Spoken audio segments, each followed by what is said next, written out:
అన్ని మతాల మధ్య సామరస్య వాతావరణంలో ఉండాలన్న ఉద్దేశంతో పనిచేస్తున్న జై భారత్ సంస్థ వ్యవస్థాపకులు రమణమూర్తిపై దాడి చేయడం హేయమని ప్రజాస్వామ్య పరిరక్షణ ఐక్యవేదిక నాయకులు పేర్కొన్నారు. నెల్లూరు నగరంలోని నెల్లూరు హాస్పిటల్లో ప్రజాస్వామ్య పరిరక్షణ ఐక్యవేదిక, జన విజ్ఞాన వేదిక ప్రతినిధులు మీడియా సమావేశం ఏర్పాటు చేసి మాట్లాడారు. హైదరాబాదు వేదికగా ఓ ఛానల్లో జరిగిన డిబేట్లో కశ్యపురెడ్డి దాడి చేయడాన్ని వారు పూర్తిగా ఖండించారు. కిరాతక చర్యలకు పాల్పడిన కశ్యపురెడ్డిపై చట్టపరమైన చర్యలు తీసుకోవాలని డిమాండ్ చేశారు. ఈ సమావేశంలో ఐక్యవేదిక జిల్లా కన్వీనర్ సత్యనారాయణ, జైహో జాతీయ కౌన్సిల్ మెంబర్ రఫీ, జై భారత్ జిల్లా కన్వీనర్ ప్రభుదాస్, అనిల్, ప్రణయ్, తేజ తదితరులు పాల్గొన్నారు.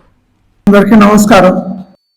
మేము ప్రజాస్వామ్య పరిరక్షణ ఐక్యవేదిక అనే సంస్థ తరపున, అదేవిధంగా జన విజ్ఞాన వేదిక, జై భారత్ అనేటటువంటి 3 సంస్థల తరఫున ఈ రోజున మన దేశంలో అధికార పార్టీ అండదండలతో రౌడీయిజాన్ని ఏ విధంగా పెంచి పోషిస్తున్నారు అనేటువంటి విషయంలో జరిగినటువంటి సంఘటనను మీ దృష్టికి తీసుకొచ్చి ఖండించాలనే ఉద్దేశంతో ఈ సమావేశం జరపడం జరిగింది. నిన్న సాయంత్రం సుమారుగా 5 గంటల ప్రాంతంలో హైదరాబాద్ సోమాజిగూడలో బీఆర్కే ఛానల్ వారు ఈ హిందూ మతము, ఈ మతం పైన ఈరోజు జరుగుతున్నటువంటి చర్చల విషయంలో ఒక చర్చా కార్యక్రమాన్ని నిర్వహించారు.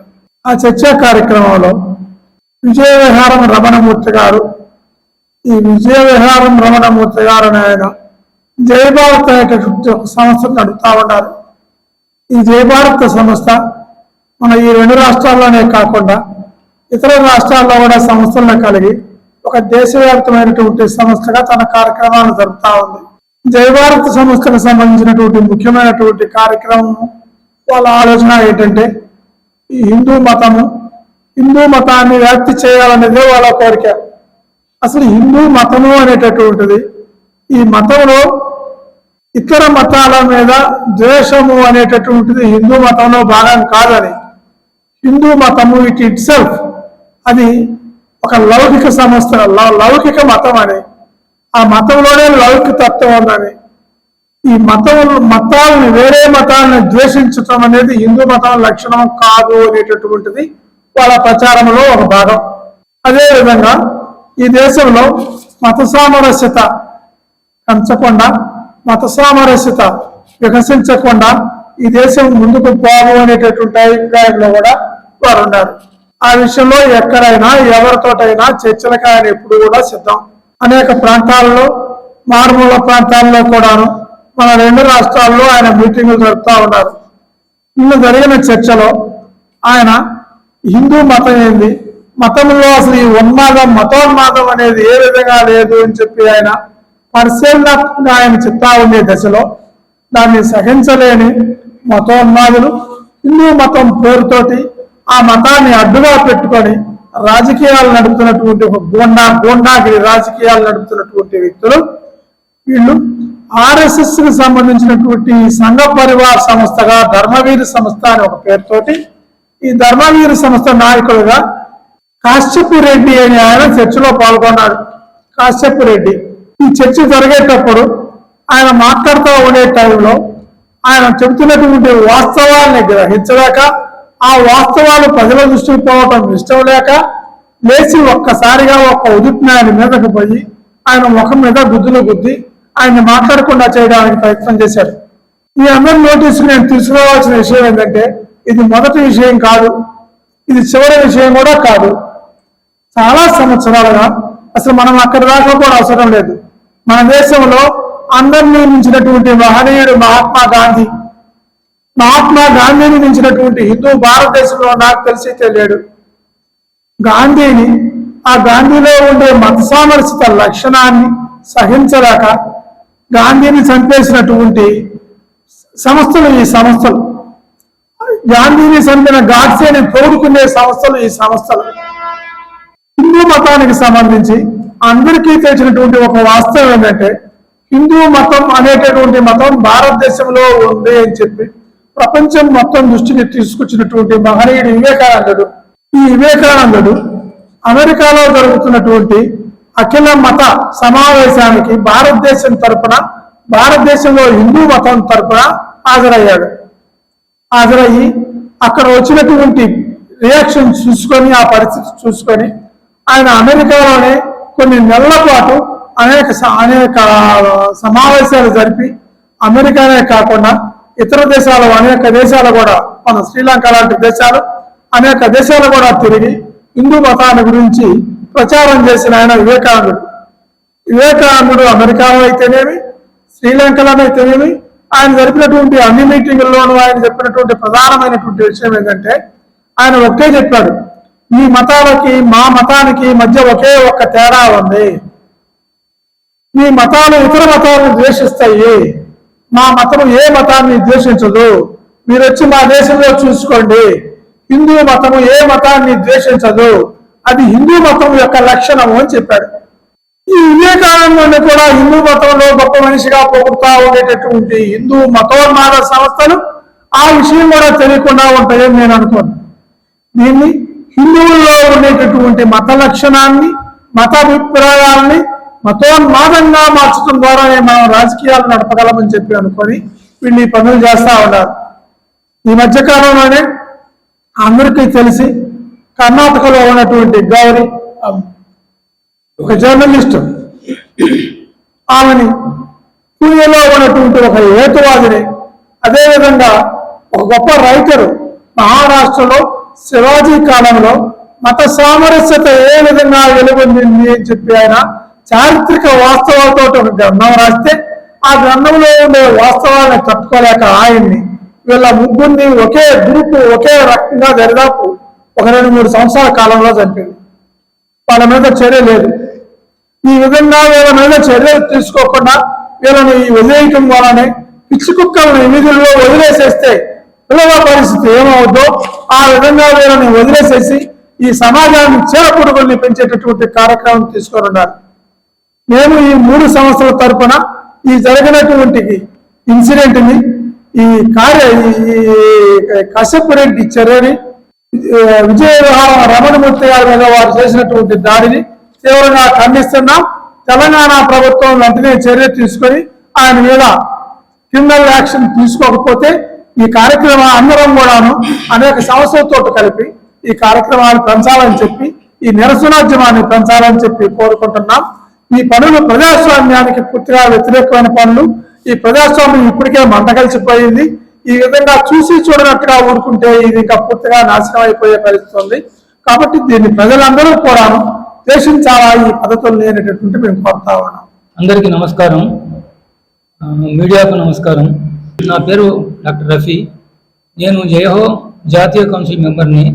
జయహో అనేటువంటిది రమణమూర్తి గారు స్థాపించినటువంటి సంస్థలో ఒక సంస్థ. అది వీళ్ళు ముఖ్యంగా ఏంటంటే రమణమూర్తి గారు కేవలము హిందూ మతాన్ని గురించి ఎక్కువగా మాట్లాడి దాంట్లో నుంచి లోటుపాట్లని మంచి విషయాన్ని తీసుకొని వాటిని ఆచరించమని చెప్పడమే కాకుండా ముఖ్యంగా ఆయన ఈ భారతదేశంలో అన్ని మతాలు కలిసి ఉండాలి, హిందువులైనా ముస్లిమ్స్ అయినా క్రిస్టియన్స్ అయినా ప్రతి మతము గొప్పదే, ప్రతి మతంలో గొప్ప విషయాలు ఉన్నాయి, మనం ఈ దేశంలో కలిసి ఉండకుండా ఉండలేమనేటువంటి దాన్ని ప్రచారం చేస్తూ దానికోసమే తన జీవితాన్ని అంకితం చేసినటువంటి వ్యక్తి అతను. ఆయన మీద కావాల్సి అంటే ఆయన చెప్పిన దాన్ని బట్టి అర్థమైందంటే ఈ కశ్యప్ రెడ్డి అనే అతను అంతకుముందే 2-3 సార్లు డిబేట్లలో పాల్గొని తనని బెదిరిస్తూ చేయి చూపిస్తూ చంపేస్తా నరికేస్తా అని చాలాసార్లు చెప్పాడంట ఆయన. అయినా కూడా రమణమూర్తి గారు చెప్పేది ఒకే మాట, ఈ దేశం కోసం నా ప్రాణాలు అర్పిస్తాను, దానికోసం ఏమైనా దేనికైనా సిద్ధం అని చెప్పాడు. అప్పుడు చెప్పాడు, దెబ్బ తిన్నప్పుడు చెప్పాడు, దెబ్బ తిన్న తర్వాత కూడా నెక్స్ట్ కాన్ఫరెన్స్ కూడా అదే విషయం చెప్పాడు ఆయన. మరి గమనించండి, దాంట్లో వీడియో చూడండి. ఆయన కొడతాను అంటే కొట్టమని చెప్పాడు ఆయన. అట్లా తిరిగి మళ్ళీ కొట్టలేదు.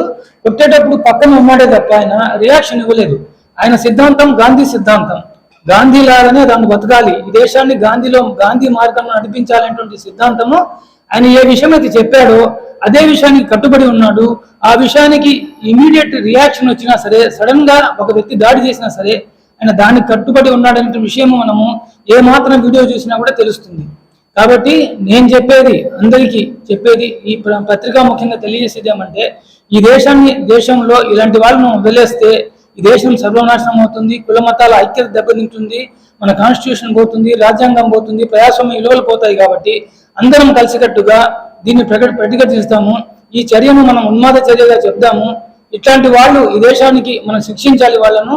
మేము చెప్పినట్టుగానే మన జయ భారత్ గా కానీ, జన విజ్ఞాన వేదికగా కానీ, లేకుంటే ప్రజాస్వామ్య పరిరక్షణ ఐక్య వేదికగా కానీ మేము అందరినీ కోరేది, తర్వాత తెలంగాణ గవర్నమెంట్ కోరేది ఏమంటే అతన్ని వెంటనే అరెస్ట్ చేయాలి, లా ప్రకారం అతనికి ఏ శిక్ష అయితే పడుతుందో ఆ శిక్షను అమలు జరపాలని చెప్పేసి మేము ఈ సభాముఖంగా అందరికీ, ఈ ప్రెస్ కాన్ఫరెన్స్ ముఖంగా అందరికీ తెలియజేస్తున్నాము. జై హింద్. అందరికీ నా నమస్కారాలు. మీడియా మిత్రులకు కూడా నా ధన్యవాదాలు. నేను జై భారత్ జిల్లా కన్వీనర్గా ఉన్నాను. నా పేరు ప్రభుదాస్. నిన్న జూలై 14న ఏదైతే బీఆర్కే ఛానల్ డిబేట్కి రమణమూర్తి గారు వెళ్ళడం జరిగింది, ఆ ఛానల్లో రమణమూర్తి గారి పైన జరిగినటువంటి దాడిని చూసి మేము చాలా బాధకు లోనయ్యాము, అసహనం పడ్డాము. ఎట్టుపోతూ ఉంది దేశం అని కూడా బాధతో చాలా కృంగిపోయాము. పలు రాష్ట్రాల్లో మా జయభారత్ శాఖలు ఉన్నాయి. మా జయభారత్ సంస్థ ద్వారా కూడా అనేకమైనటువంటి అనుబంధ సంస్థలని జైహో అని హిందూ ముస్లిం ఐక్యత కోసం ఆయన పాకులాడుతూ ఉన్నాడు. అదేవిధంగా మతం తగ్గాలని ఇతిహాద్ అని ముస్లిం సోదరులు నెల ధార్మికంగా నెలకొకసారి ఇతిహాద్ అని ముస్లిం సోదరులు హిందూ సోదరుల ద్వారా కార్యక్రమాలు జరపడం కూడా ఆయన చేస్తూ ఉన్నాడు. హెచ్పిఈ ద్వారా హిందూస్ ఫర్ ప్యూరాలిటీ అండ్ ఈక్వాలిటీ సంస్థ కూడా ఆయన ఏకం చేసి హిందువులకి సనాతన కహాలని చెప్పేసి హిందూ ధర్మంకు ఉన్నటువంటి ప్రత్యేకతని ఆయన చాటుతూ ఉన్నాడు. ఇలా పలు రకాల ప్రోగ్రాలు. అలాగే సాయిబాబా పైన వస్తున్నటువంటి అసత్య ప్రచారాన్ని కూడా ఆయన సత్య సాయివి వైభవ ధర్మం అని చెప్పేసి కూడా నెల ధార్మిక ప్రసంగాలు ఈ నెల 30 నెలాఖరాలు కూడా 31 తారీఖులో కూడా ఆ కార్యక్రమం ఏర్పడుతుంది. ఎందుకంటే ఈరోజు దేశం సామరస్యం, మత సామరస్యం పెరిగిపోయింది, సోదర భావం లేదు. ఎందుకంటే మతాన్ని రాజకీయాలు వాడుకుంటూ, రాజకీయ లబ్ధి వాడుకుంటూ ఈరోజు రాజకీయాల్లో పదవుల్లో ఉన్నవారు ఎటు తీసుకెళ్తున్నారంటే మత కలహాలు పెట్టి గొడవలు రేపేసి మనుషుల మధ్య సోదర భావం లేకుండా కులం పేరుతో, మతాల పేరుతో విద్వేషాలు పెంచి పోషిస్తున్న ఈ పరిస్థితుల్లో దేశానికి రమణమూర్తి గారి సిద్ధాంతాలు, ఆయన ప్రచురణ చాలా ముఖ్యం. ఎందుకంటే ఆయన డిబేట్కి వచ్చి సత్యాన్ని మాట్లాడేటప్పుడు ఈ కిరాతకుడు కశ్యప్ రెడ్డి, నువ్వు నీ కాదు నిజం లేదు, ప్రశ్నకి జవాబు లేదు, అందుకే నీకు కోపం వస్తుంది, నువ్వు విర్రవీగిపోతున్నావు. వేదాలు, ఉపనిషత్తులు, పురాణాలు దాటుకొని ఆయన ముందుకు వచ్చాడు. వాటిలో వేసే ప్రశ్నలు మీకు తెలియదు. మీకు గ్రంథం, ఇప్పుడు కృష్ణుడుకు తలకాయ తీసి మోదీ తలకాయ పెట్టేది తప్పయా? తల అనేది తప్పు కాదు కదా. నువ్వు చెప్పుతో కొడతానని చెప్పుతో దాడి చేయడం అనేది చాలా కిరాతకం. ఆయన వయసులో ఎంత పెద్ద, నువ్వు ఆయన అడిగే ప్రశ్నకి సమాధానం చెప్పలేకపోతున్నావే కానీ ఈ కోపం ఎందుకు వస్తుంది? సమాధానం దొరకపోతే నీకు ఆవేశం వస్తుంది, కోపం వస్తుంది. ఈ రోజు అన్ని సంఘాలు కూడా జయభారత్కి మద్దతు పలుకుతున్నాయంటే ఇంక మీరు ఎట్లా ఉన్నారో మీ పరిస్థితి. ఆర్ఎస్ఎస్ భావాజాలంతో మీరు దేశాన్ని నాశనం చేయాలనుకుంటే మాలాంటి ప్రజా సంఘాలు జయభారత్ దేశం కోసం పాకులాడుతూ అందరినీ కూడా సోదర భావం పెంచి మత సామరస్యం లేకుండా జయభారత్ ముందుకెళ్తుంది. రమణమూర్తి గారు కోపం పెంచుకునే వ్యక్తి కాదు, తిరిగి విభేదాలకు దిగే వ్యక్తి కాదు. ఆయన నిన్న వీడియోలో కూడా తన విషాదం జరిగిన తర్వాత మళ్ళీ వీడియోతో మాట్లాడాడు. ఆయన శిరస్సును కూడా జయభారత్కి అప్పగించి ఈ దేశాన్ని మత సామరస్యం లేకుండా పరిపూర్ణమైనటువంటి దేశంగా మార్చేదాని కోసం ఆయన ప్రయత్నం ఆగదని కూడా చెప్పడం చాలా గొప్ప మాటగా మేము అర్థం చేసుకున్నాం. వెంటనే తెలంగాణ ప్రభుత్వం ఇటువంటి మూర్ఖుల్ని, మతాలని వెంటనే శిక్షించాలి. శిక్షించకపోతే మేము ప్రజా సంఘాలు అందరం కలుపుకొని కూడా ఎక్కడికైనా మేము ముందుకు దూకి శిక్ష పడేలాగా మేము పోరాటాలు చేస్తాను కూడా ఈ సభాముఖంగా నేను తెలియజేసుకుంటున్నాను. జై భారత్. మిత్రులందరికీ కూడా జై భారత్, ధన్యవాదములు. కాంచీపురం పెరుమాళ్ సిల్క్స్ మీ పెళ్లికి మా శుభ కానుక. పెళ్లి పవిత్రమైన శుభ సందర్భం. ఆ రోజున ప్రతి అంగి, ప్రతి చీర మీ కలల మాదిరిగానే ప్రత్యేకంగా చూడాలి. కంచి పట్టు చీరలు ఒక్కో నూలు పోగుతో అద్భుతమైన సంప్రదాయాన్ని, రాజసాన్ని నేసిన నెమలి రెక్కల వంటి అందమైన చీరలు. ఖచ్చితమైన కంచి శైలి కోసం కంచి వెళ్లాల్సిన పని లేదు. మీరు కోరుకునే అసలైన అపురూపమైన కంచి చీరలు ఇప్పుడు కాంచీపురం పెరుమాళ్ సిల్క్స్ లో 1+1 మగ్గం ఫోల్డ్ పట్టు శారీస్ 900, 1+1 సాఫ్ట్ సిల్క్ పట్టు శారీస్ 2500, 1+1 సాముద్రిక పట్టు శారీస్ 3500, 3 కంచి పట్టు శారీస్ 4500, 3 సిల్వర్ జెరీ పట్టు శారీస్ 5000, 1+1 డిజైనర్ మగ్గం బ్లౌజ్ వర్క్ పట్టు saris 6000, party wear dresses, crop tops, 3 pieces dresses మరియు డ్రెస్ మెటీరియల్ పై అప్ టు 30% వరకు స్పెషల్ డిస్కౌంట్. మీ జీవితంలో జరిగే మధురమైన పెళ్లికి అసలైన కంచి సంప్రదాయం మీ సొంతం చేసుకోండి. Kanchipuram Perumal silks, women, men, kids, Annamayya circle, Nellore.